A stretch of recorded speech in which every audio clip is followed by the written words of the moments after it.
Susan, it's so great to finally be able to get together again. Oh, it sure is. And I really appreciate you picking up the bill. I'm happy to. I've got the extra cash. Since we've all been driving so much more again, I've been using Get Upside, the free gas app that pays you cash back for every gallon of gas you buy. Wait a minute. Are you saying you actually get paid cash when you buy gas with the Get Upside app? Yes, up to 25 cents a gallon. Cash back every time I buy gas. Does that actually add up to anything? Some months I make $200 to $300. Wow, that's serious extra cash. I'm downloading the free Get Upside app now. Download the free Get Upside app now in the App Store or Google Play to save up to 25 cents a gallon when you buy gas. Use promo code MONEY for a 25 cents a gallon bonus on your first tank. That's up to 50 cents a gallon on your next fill-up. You can cash out anytime to PayPal or an e-gift card for Amazon and other brands. Just download the free Get Upside app and use promo code MONEY for a 25 cents a gallon bonus on your first tank. That's code MONEY.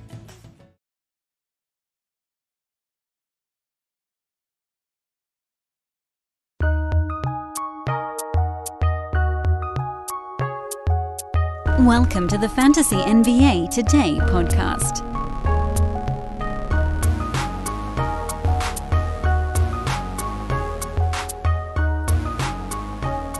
Honestly, I don't even care what happens the rest of the card. Larry Nance Jr. is in protocols, and my life is now a mess. Whatever. I'm fully aware that far more important players, from a fantasy perspective, whatever perspective, have hit protocols this year, but that's something that just hit me right in the heart when Nance got caught. And it's not as though I didn't think it was bound to happen. Everybody's going in. Everybody gets their turn. The whole thing just makes me kind of sad. But it'll be all right. Of course, the big winner there is Rob Covington, because there really aren't many other options at power forward now. The other piece of, there's plenty of injury and protocol and whatever news, but the one that certainly caught our eye on this podcast, largely because we have so many Jimmy Butlers, is that the initial report, while also noting that he is out for the Heat's next ball game, suggests that they expect to have him back potentially as early as the weekend, although Miami has a really light schedule coming up over the next week or so. So even if he has to miss 1 or 2 games, that might buy him 7-8 days of rest to get that ankle right and try to power on into the future here. But those are the two that caught my eye because Lord knows we have Larry Nance anywhere we could pick him up. We have Jimmy Butler anywhere we could draft him, early in the second round, middle of the second round, as just this colossal per-game value guy. And that's been waylaid a bit by Butler being hurt the whole dang time. As far as the Tuesday results are concerned, you had only 5 games on the card, so I don't know that I've necessarily promised you guys a strategy deep dive today, but it certainly is the day to get into it. I don't have anything planned, though, so my thought here is let's start working our way through the Tuesday card, and if something catches our eye on the way, we'll drop into a bit of a deeper dive on it. How about that? Sound good? Great. Welcome to Fantasy NBA Today, everybody. I'm Dan Besbris. Thanks so much for tuning in, spending part of your Wednesday with us. You can follow me on Twitter at Dan Besbris, DanBesbris. And this, of course, is a Sports Ethos presentation. That is Ethos Fantasy BK on Twitter, or just go to sportsethos.com. First one on the docket from Tuesday's short card. Toronto beat the daylights out of San Antonio. This game was close for about 20 minutes or so. And then Freddie Van Fleet handled things by himself from that point on. He got plenty of help, actually, over the ball game overall, but Freddie was amazing. 33 points, 7 assists, 7 3-pointers. He's been on a vicious tear. And Van Vliet now, believe it or not, in 9-cat, is the number 7 player on a per-game basis. His big season was one of the easiest things to predict in fantasy. I don't think many of us thought he was going to get this high, but we're talking about a dude who was already second round last year when Kyle Lowry was still around. And now you're like, okay, by the way, the team is yours, Fred. Have as much usage as you could possibly want, and he has enjoyed doing so.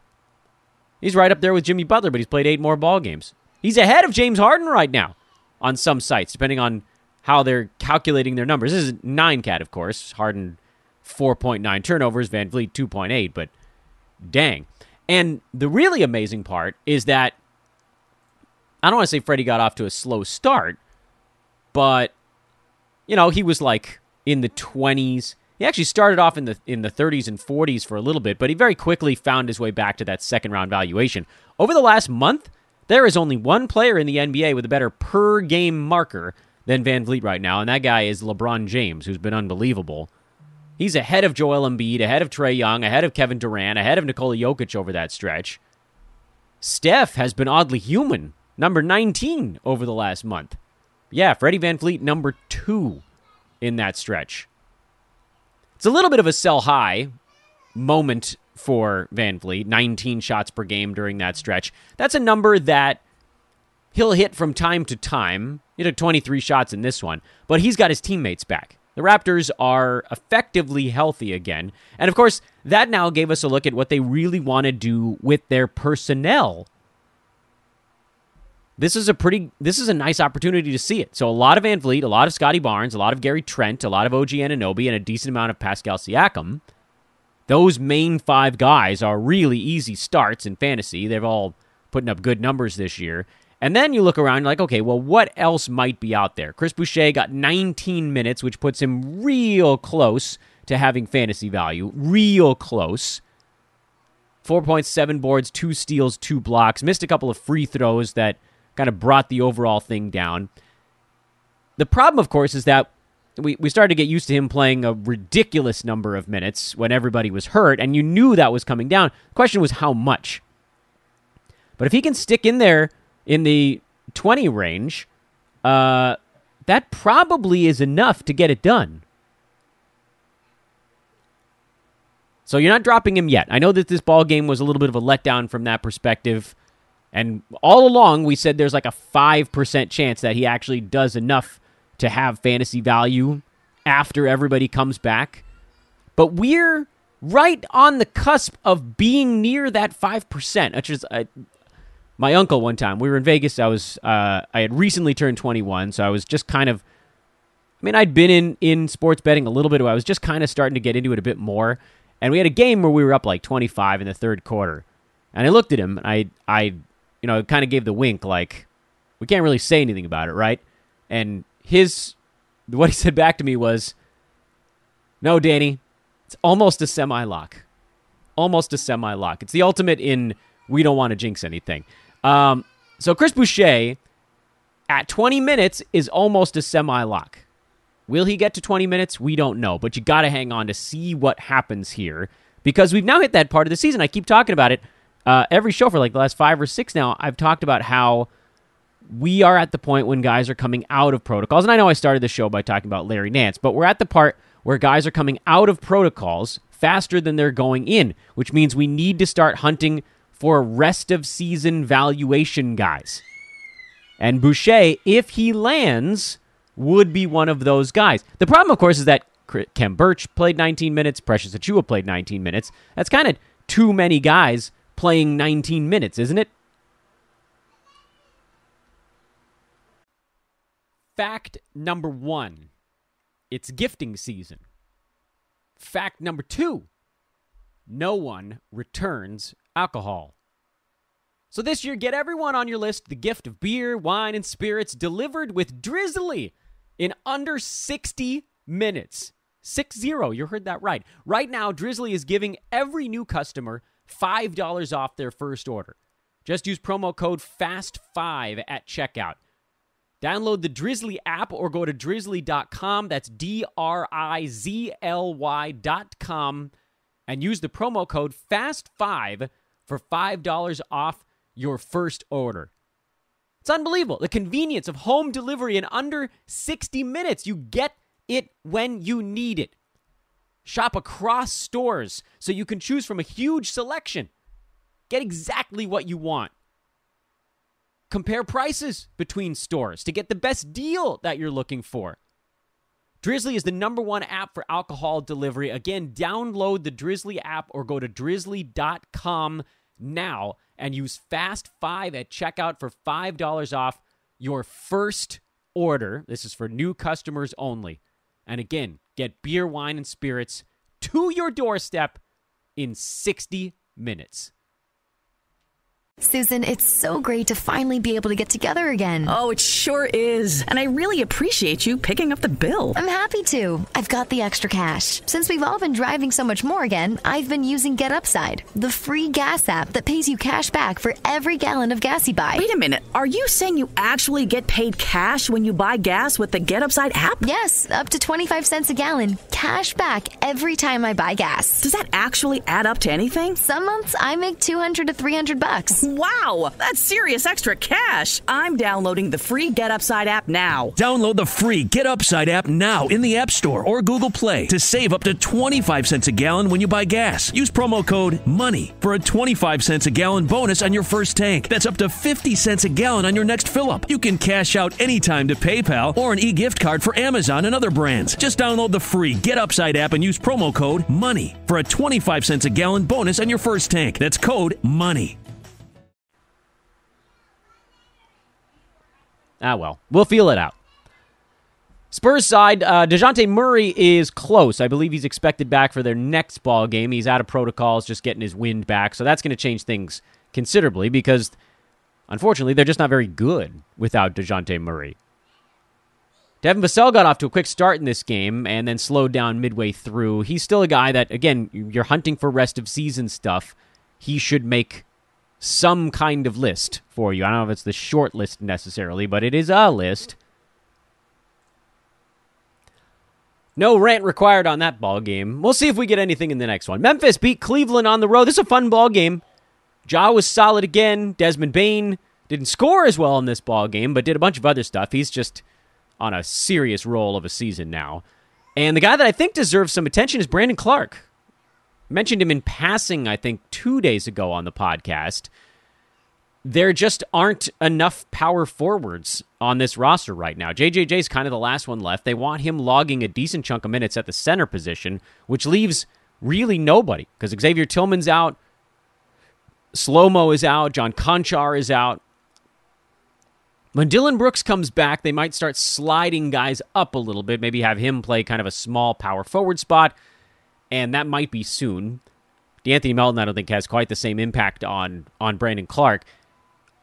It's possible that Dylan Brooks' return pushes Zaire Williams back to kind of a 0. Santi Aldama pushes that back down to a 0. Killian Tilly, who was starting, maybe he moves back towards a 0. So maybe the minutes don't come from Brandon Clark. And what I would say certainly is, on the head-to-head side, you probably don't make that pickup because there's really nothing guaranteed about what Brandon is doing, but he's had really 2-3 good games in a row, and they've corresponded to having all of these power forwards out. We've known it for 2 years. If Clark can get up to 24 minutes, he is absolutely worth grabbing in fantasy because of the really nice field goal percent, the defensive stats. He can do some rebounding out there. Doesn't step out too much, but, we'll get a 3-ball once in a blue moon. Roto side, probably worth exploring a little bit. So remember I was talking on yesterday's show how I had this list of players that I was searching in my fantasy leagues to see if they were on teams, to see if anybody was making moves on them. Brandon Clark is a guy who's not added on many teams. His rostership has gone up because he's now had 3 good games in a row. But I think everybody is aware that his numbers are about to trend back down. Still, Memphis plays again tomorrow. They're not off for very long. They're actually in a stretch of 5 games in 7 nights. So on the chance that folks hang in protocols a little bit longer, Clark might have a game or 2 left in the tank. And as we've talked about before, if you can squeeze, because when he's getting 25 minutes, he's a top 75 guy. That's just the kind of game you want to put at the end of your bench in a Roto league. Of course, as guys come back, when the team gets fully healthy, he's going back to 15, 17, 18 minutes a game. I don't know how many guys need to come back to push him down to that mark, but right now, he's at 25, and that is more than enough in kind of the same Chris Boucher mold. And maybe the question comes up then, who would you rather have between the two of those guys? Probably Boucher, which is funny because for the next 3 days, Brandon Clark is the better fantasy player. But after that, I don't think there's any chance. I think it's zero that Brandon Clark holds fantasy value in 12-teamers after that, after guys come back. Whereas Boucher, there is an very small, as we talked about before, 5% chance that he actually does continue to have fantasy value even after the team gets healthy. That's the thought process. You guys come with me on this weird journey every day. Cleveland side, Darius Garland back and made an immediate impact. Couldn't get the shots to drop the way he might normally want to, but hard to complain about 27 and 10. Kevin Love just still doing it off the bench. Larry Markkinen has started to trend back in the right direction a little bit lately. Still can't really get shots to fall this season. Field goal percent extraordinarily low. I've been seeing him getting dropped in some spots. He really profiles more as a guy to bench when he was ice cold, because we saw early in the season he was ice cold and he was kind of in that top 110 range. As he started to get shots to fall, he moved up into the 60 range, and then he went into a deep slumber of late. And it almost feels like, and you see this sometimes, like, oh, well, everybody's out, so surely a guy like Markkinen is going to get things cooking a little bit. He actually seems to feed off of better point guard play. Get Darius Garland back in there, and Markkinen has had a chance to kind of get some better looks. You saw it here. Better in this game. Better looks. Better shot selection. I don't know what the hell is going on with Kevin Love. We've been talking about him for a month and a half on the podcast, but, he's a guy that you can start in all formats right now, even as they're getting healthy. His minutes continue to trend up. It seems like he's kind of playing himself into a certain level of conditioning. I'm blown away, and also feeling very fortunate that I picked him up in a few spots where I was kind of punting bigs, so he made a really good fit on those teams. Big man doesn't shoot the ball all that well, but nails three-pointers and hits free throws. And now it's panned out. Go figure. Good to have Jared Allen back, too. No big rants on that ball game either, unless you consider the Clark versus Boucher, how to grade out how much a stream is worth versus a flyer. That's really what that is, stream versus flyer. Before we get to game number 3 from Tuesday night, I'm going to continue to ask you all humbly to check out our buddies at ThriveFantasy.com. Prop up. Download the app, Thrive Fantasy app, on the Apple Store or Android devices. They got it for both.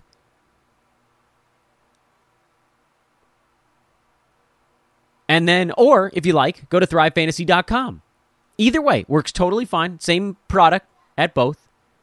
And use promo code ETHOS when you sign up. ETHOS.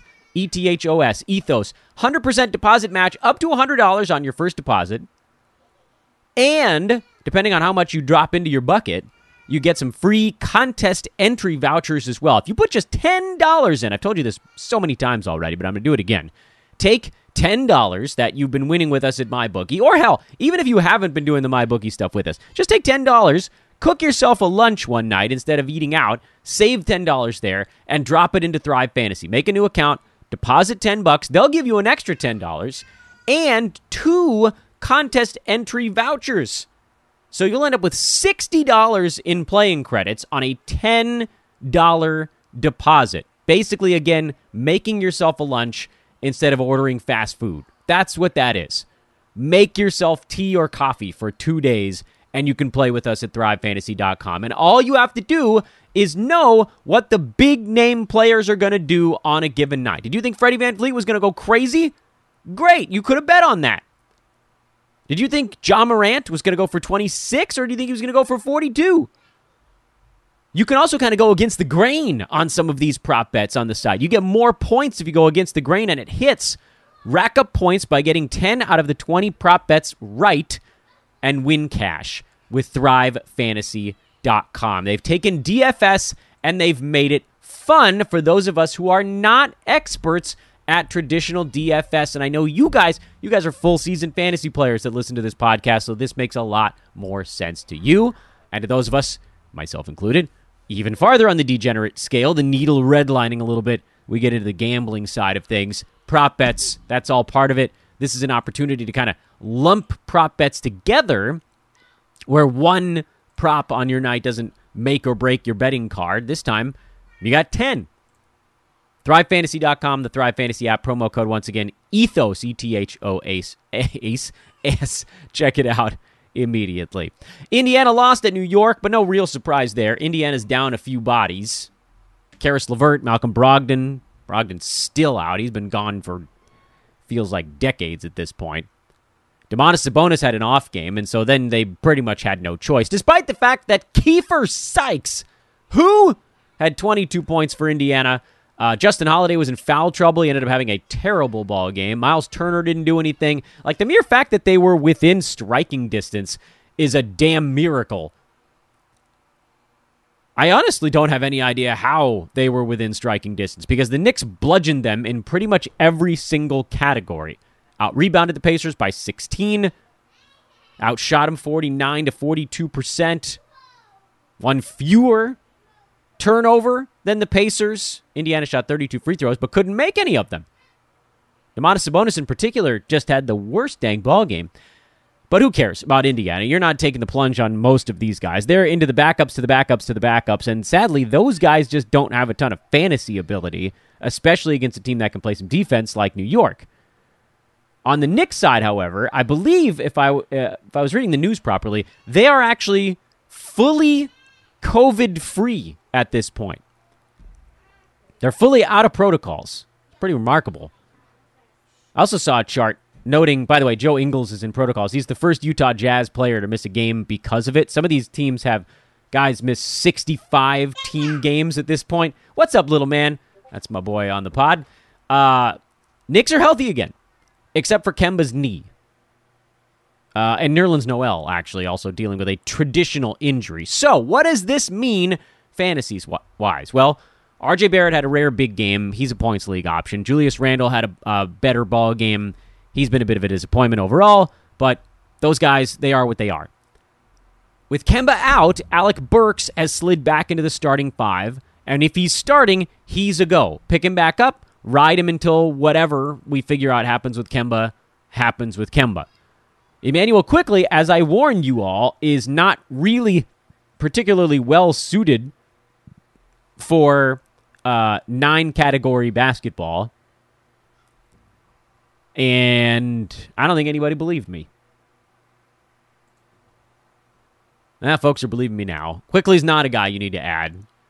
Mitchell Robinson came off the bench for this one, but he played 25 minutes to Taj Gibson's 23, and I think as he gets his wind back, he'll probably get the lion's share of those center minutes. So add him if he was dropped, or just start him if you had him on your bench. But really, the big flip here is that with Kemba's knee, and they apparently the knee stuff came back relatively clean for Walker, whatever that means. But it's a knee thing that's been getting worse for, I mean, we're talking about forever at this point now. So, I don't know how. I want to say hold on to him in Roto, because if he comes back and gets his starting position back and plays 34, 35 minutes a game, we saw a really nice stretch for him. Unfortunately, I don't know how he stays healthy playing that many minutes. And you also saw that he pretty much ran out of gas after like 2 big ball games. So the case for Kemba is kind of weak right now. Like, let me walk you through the thought process on this one. For Walker, let's say you have him, and he comes back and he has a couple good games, and then he either gets hurt again, or he goes passive for a couple of weeks because perhaps the knee isn't fully there, or whatever. You're probably going to end up mostly frustrated. What about the other side? Let's say you drop Kemba for one of these rest of season guys we've been talking about, or a really hot streamer option. You're going to see that big ball game he puts up when he comes back and his knee is feeling better, and you're going to be frustrated because you didn't have that. I don't know that there's a perfect solution to this issue, because you either hold him until he comes back and hopefully you get 1 or 2 big ball games before problems crop back up again. But we don't know how long it's going to be until he comes back from his injury. And then beyond that, we don't know if he's even really going to be that good when he comes back from his injury. You know, there's all these weird mitigating factors. A best-case scenario for Kemba is that he comes back and he looks really good for a little bit, and then he ends up banged up again. A worst-case scenario is that it takes him weeks to come back, and then he's just not himself. I don't think that this is a good enough situation to warrant the hold. I think you can drop Kemba, which I know sucks because he looked really amazing when everybody was hurt for that week. But I think you can drop him, and I think you can use that roster spot on something a little bit more sure-footed. And certainly the first thing I would do is make sure you have Alec Burks, because that worst case we talked about with Kemba would mean that Burks then ends up having 2 or 3 weeks where he's kicking butt in the starting lineup. And then you kind of wait and see what the hell happens after that, after Kemba comes back, and make your call thereafter. That's not to say you have to, first thing you need to do is just dump Kemba without a second thought. I mean, make sure that whatever you're doing here has a purpose. Like, if you're not in any games cap issue in Roto, you could have him. If you're in head-to-head and you can put him in an injured spot, okay, that's another thing that makes a lot of sense, blah, blah, blah. Make your call from there. Every situation is a little bit different. Very long-winded way of saying, add Alec Burks.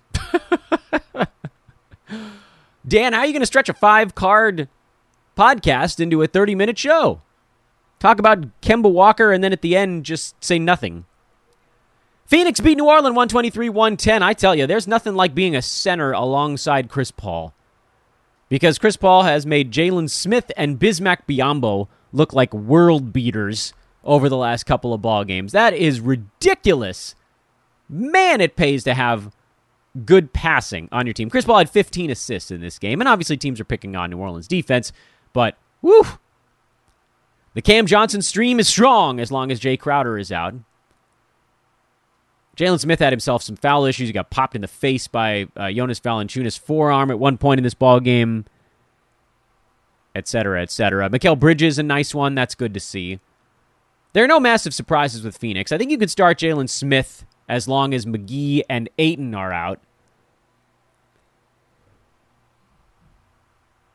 Unless they flip and say they're starting Biyombo, in which case you should do the same thing. But that would be, I think, somewhat surprising. Whatever. The more interesting side of this ballgame is certainly the New Orleans side. Devonte Graham had 28 points and 6 assists. That is a sell moment, to be sure, if you had him on your team. This is a guy that's been trending back down as his team's been getting healthy. I don't think I need to convince anyone that Devonte Graham is not here to stay. Josh Hart rolling along, JV rolling along, Brandon Ingram ice cold, but he'll certainly be better than this most ball games. Herb Jones is the one that I think we need to talk about pretty much any time that New Orleans plays a ball game, because it's this Denny Avdia thing going on in Washington as well. When teams are finding guys that are lockdown defenders in the modern NBA, they now have a role again, because defenders have been given a little bit of extra leeway this offseason. The NBA tipped the needle a little bit back towards defensive players, so now all of a sudden it's like, okay, if you can find someone that can make an impact on that side, they're just going to get minutes. They're going to get shoehorned into minutes somehow. What I mentioned, I think it was 2 days ago on the pod, is that my fear with Herb is that his usage will just be so painfully low that it actually kind of won't matter how good he's playing on defense if he can't be a part of stuff on offense. 9, 4, and 5, a steal, and 2 blocks is more than enough. That's a really nice fantasy line. That makes the roto parts of me tingle with glee. And so I suppose, honest to goodness, I can't remember what I said 2 days ago, but I suppose if you have the spot open, just pick him up and kind of see what happens. That is to say, if his offensive game develops a little bit, or if Graham gets hurt, or JV gets hurt, or Ingram in particular, if he goes down, maybe there's a little bit of wiggle room there. Now, if Zion ever shows up, the whole thing gets blown to smithereens, because then he ends up starting at power forward. That pushes Brandon Ingram down to small forward, and Herb doesn't get to start anymore. We have no idea what the deal is with Zion. It could be 3 weeks. It could be 2 months. It could be never. All that, again, sort of long-winded version of saying when you find a guy who's likely to get playing time, even if you don't fully trust his fantasy game, if you see the outlines of it, and if the defensive stats continue to be solid, as they have been for him, you just kind of have to cross your fingers and hope that enough offense rebounds, just sort of like falling into a couple of assists, that will take place, and that'll be enough. I don't know that there's a truckload of upside here with him, simply because he's not going to take almost any shots per ball game. So all of the upside is in defensive stats. So, 2 or 3 games, if he doesn't get 3 of them, then the whole thing comes crashing down. But again, this is where we need to start looking for those potential rest-of-season contributors, and he could be one of them, or at least he could be, a month and a half, something like that. That's longer than a traditional stream. I hope I'm making very clear what has now started to take place in my fantasy teams, which is basically I've started. That's not to say that, we're keeping an eye on guys like Jalen Smith. That's a streamer fill-in, and at the Knicks, when guys get hurt, you pick in the filling guy. But as this COVID in the U.S., the COVID wave is really just getting near the peak. In the NBA, we're past it. I don't know how the NBA hit the curve, their own COVID curve early before everyone else had the Omicron push, or if it's that they made this massive effort to get everybody boosted, but they've put a bit of a lid on it in a way that the rest of society hasn't yet. So we need to be looking for those rest of season guys, and that's why I'm focusing so hard on guys with longer outlooks. Herb Jones as a maybe. Chris Boucher as a maybe. Alec Burks as a what the hell's going on with Kemba Walker kind of guy. And that one's an obvious one. And then Brandon Clark is the short one. Brandon Clark is the, okay, maybe if you don't want to take the high floor, low ceiling look at Herb Jones, play Brandon Clark for 3 games or however long you get out of him here. Hey, our buddies over at ExpressVPN.com want to make sure you check out everything that they're doing over there, because you can get 15 months for the price of 12 by going to ExpressVPN.com/hoopball. Our old name, HOOPBALL. ExpressVPN.com/hoopball. 15 months for the price of 12. Protect your privacy with ExpressVPN. I believe that the folks over ExpressVPN who want me to tell you about protecting your privacy are underestimating how important League Pass is to my listeners. It's freaking important to me. I'm fortunate that I have Spectrum Sportsnet, or whatever the hell they call the Lakers network here. So I can see the local games. I have Spectrum. But how many years have people not been able to see the Dodgers in LA who don't have Spectrum? This is a real problem in the sports world, being in a home city and not being able to see the home team play because you got the wrong cable that you're still paying like $200 a month for or something dumb like that. Don't let these places take advantage of you. Don't let blackout rules take advantage of you. If you're paying for something, you should get to see it. Paying for League Pass and then being blacked out of a team that you can't get in your own market, it's nonsense. ExpressVPN can fix that. It's the #1 rated VPN on the market. And it's so easy. You just turn on the program, hit the go button, and you're all set. You can be anywhere you want. Where would you want to be? I'm going to turn to my wife. Where would you want to be if you could be anywhere in the world right now? She panicked. She couldn't even stop talking. You've ruined the whole bit. I would want to be... Wyoming. My wife wants to be in Wyoming, which, terrific. You can be in Wyoming using ExpressVPN, and in Wyoming you can literally watch any major team play. Although, I don't know, maybe they're blacked out on Utah Jazz games. Hey, any of my listeners in Wyoming, let me know if you ever run into any League Pass issues. But anyway, ExpressVPN.com, 15 months for the price of 12. The promo code, once again, is an actual link, ExpressVPN.com/hoopball, HOOPBALL. That was silliness. That's okay. Silliness is good. Last game on the card from Tuesday, Lakers-Kings. The Lakers starting to actually beat the teams they're supposed to beat. This was a fun ball game, though. I don't know if you guys had a chance to watch any of it. It was on NBA TV. We had it locally here in Los Angeles, and I'm sure folks in Northern California had it locally as well. Shootout, man. This was a shootout at the OK Corral. Buddy Hield and LeBron James just trading three-pointers down the stretch. Malik Monk was awesome again. I'll tell you what, that's one of our better in-season calls so far. And I know Malik is not going to be getting 15 shots a game when Anthony Davis comes back, because THT's not going to get 13. Dwight Howard had a dozen yesterday, although a lot of those were dunks and putbacks, so that's pretty much what you want out of Dwight. The main point that I wanted to make on this team, first of all, we've seen Carmelo, his job decrease with Trevor Ariza back around. If Melo's not lava hot, he's going to lose playing time because defensively, he's a disaster. Missed assignments on almost every pick and roll he's involved in. But when he gets hot, he's quite useful. And you saw a few of those little ISO step backs in the fourth quarter. Those were big shots from Melo.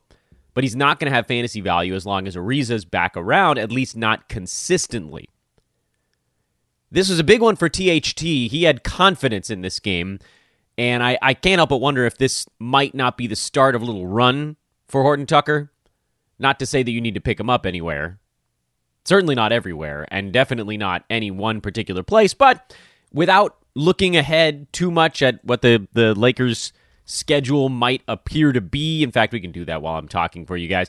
They actually have a pretty light schedule coming up. They play Friday, Sunday, and then they've got 2 days off and then a game and then another 2 days off. So Lakers, from a scheduling standpoint, are not a very good team to have players on right now. The only reason you're utilizing them is if guys that are way above the cut line, which is obviously LeBron, who's the number one player in fantasy right now. Russ, who you shouldn't have drafted, but again, if you did, you're stuck. And Malik Monk is well above the cut line right now. I do think that whenever Kendrick Nunn or Anthony Davis comes back, that probably pushes Monk far enough down the board, even if he keeps starting for a while, because you could see the team shuttle kind of everybody across the board. Ariza started yesterday's game with Stanley Johnson's 10-day contract expiring. I got to think they're going to actually bring Stanley back. But when AD comes around, that's the guy who gets moved out of the starting lineup. LeBron moves down to the power forward spot. And right now, that would leave Malik Monk in the starting five because they need that floor spacing. They need the offense. Especially if you bring AD back, who's one of the better defenders in the NBA when he's trying.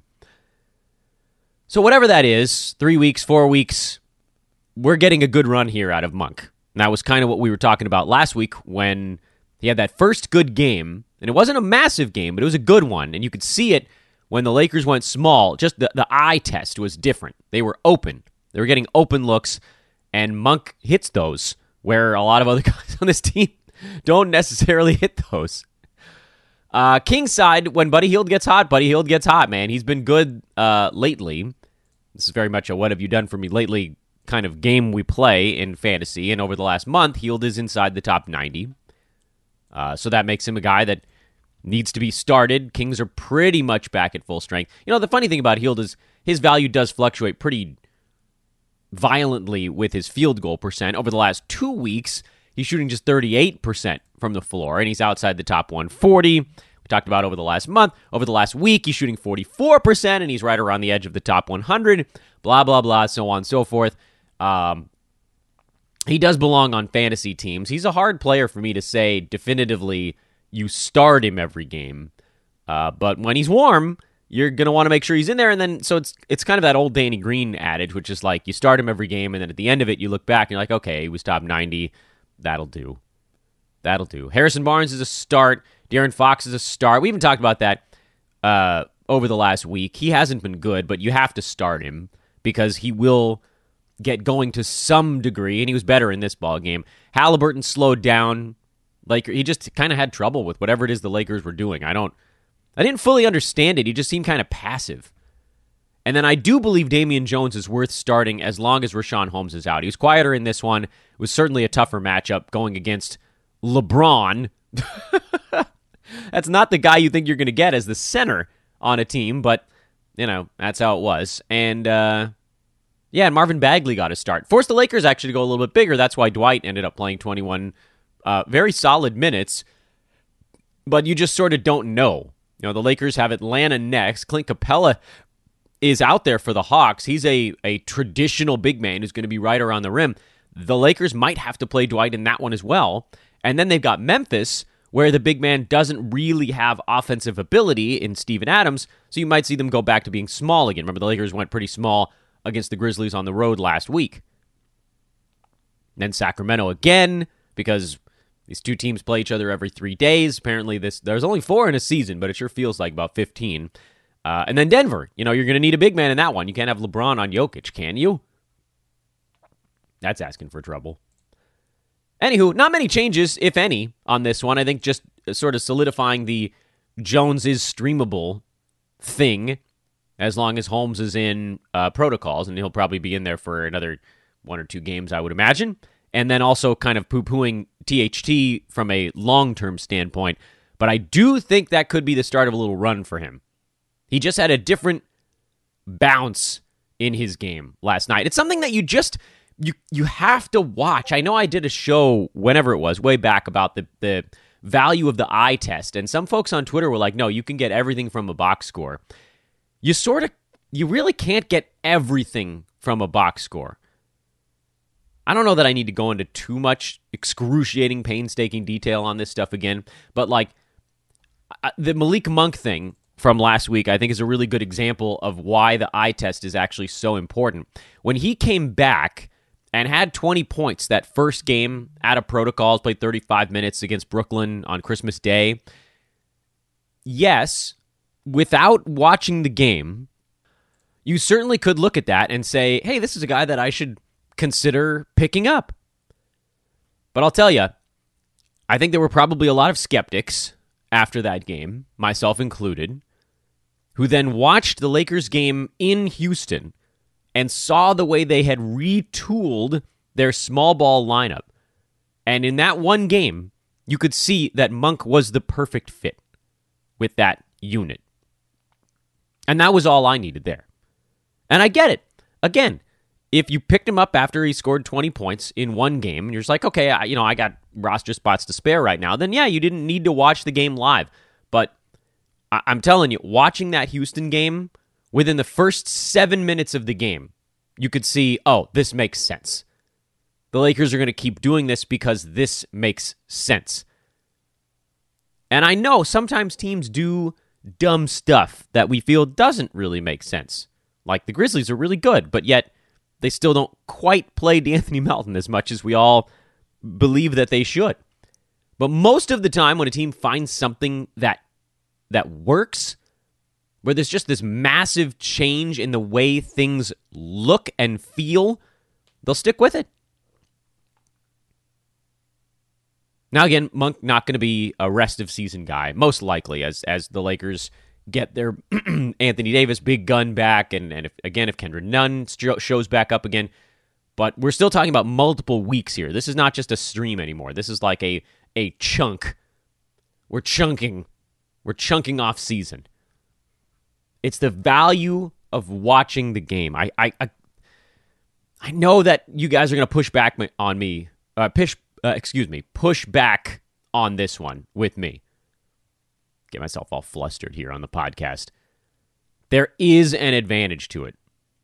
The ROI might not be that high. You could probably be pretty good at fantasy only watching box scores. I think so. I mean, if you were diligent enough and you checked every one every single day, but there is another level you can get to where you can make sure your hit rate on in-season pickups and things of that nature is just a little bit better. It's had to go from being like 95th percentile to like 98th percentile. Yeah, their ROI isn't that great. Bumps you up from pretty much beating everybody to almost always beating everybody. You move yourself into that highest echelon. If you're watching all the games live and you're making all your pickups, you could probably be a fantasy analyst. Maybe you're just not very good at it, but generally if you're putting that much time into it, you probably could. So I guess that's a reasonable segue to say, look, if you want to be a fantasy analyst, we're always looking for entry-level spots here at Sports Ethos, especially as we pivot towards adding additional sports. Hit me up on Twitter at Dan Besbris, DanBesbris, if you'd like to get involved with us here at Sports Ethos. Learn how to be a fantasy analyst. We've got those trainee spots open. The editors teach you how to run a news feed at Ethos Fantasy BK, best news feed in the business. You guys want to be a part of that? Why the hell not? Hit me up. Drop a 5-star review on the pod if you haven't already.